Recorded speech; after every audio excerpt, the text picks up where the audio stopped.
Bonjour, je m'appelle Franck Bureau, je suis un ancien pensionnaire du centre de formation du PSG qui a eu la chance de découvrir une deuxième passion dans sa vie puisque désormais je suis auteur de pièces de théâtre et je donne des cours d'aisance corporelle et orale en école de commerce en région parisienne. Auteur d'un documentaire qui s'appelle « Il n'y a pas que le football dans la vie », d'où t'as venu ici aujourd'hui. Les garçons ont regardé ce documentaire. Est-ce que tu peux nous expliquer ce qui t'a donné l'envie de réaliser ce doc ?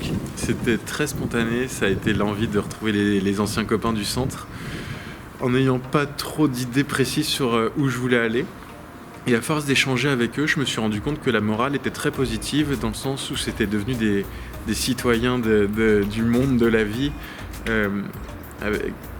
de manière très forgée. Et finalement, je me suis rendu compte que c'était lié au centre des formations. Que tout ça, tous ces efforts, ils ne l'avaient pas fait pour rien. Même si, comme moi, ils ne sont pas devenus footballeurs professionnels, je m'attendais peut-être à découvrir des gens un peu dans l'échec, un peu dans la tristesse, la déception.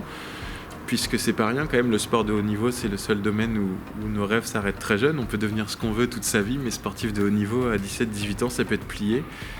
Et puis eux, à travers leur témoignage, je me suis rendu compte qu'ils s'étaient relevés, et plutôt bien relevés. Et ça a créé cette morale très positive de ce documentaire. Il n'y a pas que le foot dans la vie, dans le sens où finalement, pour faire un raccourci, il y a une nuance entre réussir dans la vie et réussir sa vie. Eh bien, eux ont réussi leur vie. Oui, leur rêve d'enfance, c'était de devenir footballeur, comme beaucoup d'enfants. Mais ils se sentent très heureux maintenant et ils se confrontent aux difficultés de la vie avec, je trouve, beaucoup plus de force que s'ils avaient eu une enfance ordinaire. Et le titre de ce documentaire, il t'est venu finalement après ou il était déjà préparé en amont ? Je pense que non, vu la trame de ton documentaire. Il m'est venu après, parce que je me suis rendu compte qu'effectivement... En fait, c'est une phrase d'enfant. C'est quand on est...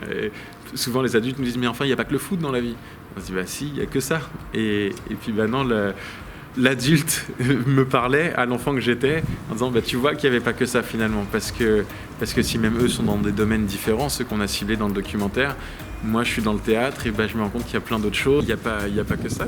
Pour ma part, il y a le théâtre, il y a la transmission, et au-delà de la vie professionnelle, il y a l'harmonie, il y a la vie de famille, etc. Et surtout, en plus, dans le milieu du foot, où il y a beaucoup d'argent, il y a justement, encore une fois, cette nuance de réussir dans la vie, réussir sa vie, qu'on peut être très heureux sans s'acheter une Ferrari et avoir des milliards sur son compte en banque et beaucoup de notoriété. Tu parles de cette activité du théâtre, de la comédie, des cours que tu donnes aussi dans des écoles à Paris actuellement. C'est un secteur qui connaît aussi la crise aujourd'hui, qui est en difficulté. Est-ce que c'est un domaine dans lequel tu te voyais déjà, certains jeunes t'ont posé la question, le monde du théâtre, de la culture, globalement, c'était quelque chose que tu connaissais de loin ? Absolument pas. Vraiment, j'aurais pas pensé. C'est une connaissance qui m'a fait y aller comme ça un peu par hasard. Et moi qui étais un enfant plutôt agité, extraverti, etc., premier cours du théâtre à 18 ans, je suis pétrifié, je suis derrière tout le monde.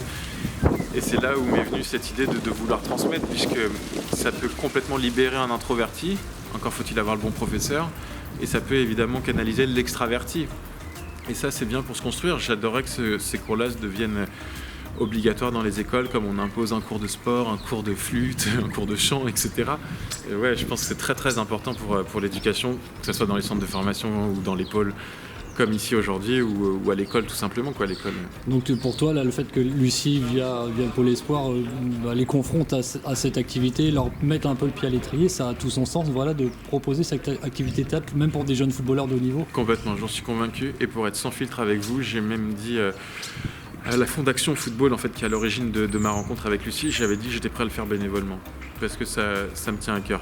L'activité théâtre que tu as menée avec eux, plein de petits ateliers, comment tu l'as vécu, comment tu les as sentis ? Ils ne te connaissaient pas quand tu es arrivé, et comme ça, il faut se jeter un peu, c'est un peu le saut dans l'inconnu quelque part, même si pour certains ont fait des cours, des petites scènes avant ta venue. Et bien en réalité, j'ai appris ce que j'essaye de leur inculquer, c'est-à-dire que même pour moi, c'est intimidant. Il y a d'un coup 25 gamins qui t'observent, peu importe l'âge qu'ils ont, c'est intimidant, ils sont là, il faut les captiver vite, il faut que le capital sympathie se dégage vite, il faut qu'ils aient envie de le faire rapidement, parce que le but de ces exercices, c'est qu'ils osent doser.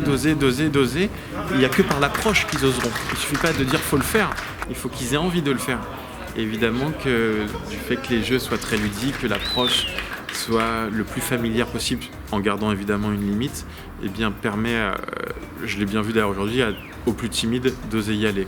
Ça, je l'ai vu et c'est un réel plaisir, qui plus est en plus aujourd'hui avec des enfants quand même plutôt vifs, où ça va vite, où ils sont rieurs, où il y a de la vie. Et c'est c'est génial de partager ça.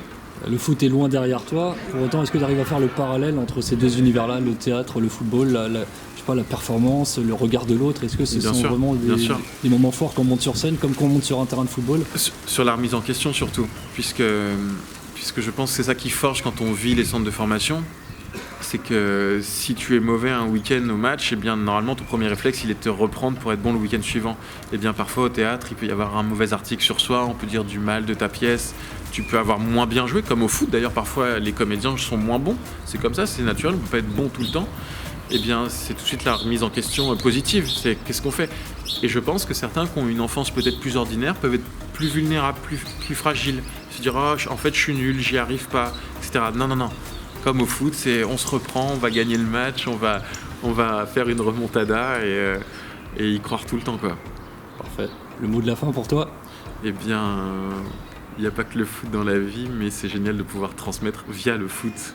Parce que là, je mêle mes deux passions et c'est un pur bonheur de pouvoir mêler deux passions, c'est une chance dans la vie. Merci beaucoup Franck. Merci à toi. Au plaisir. Ciao.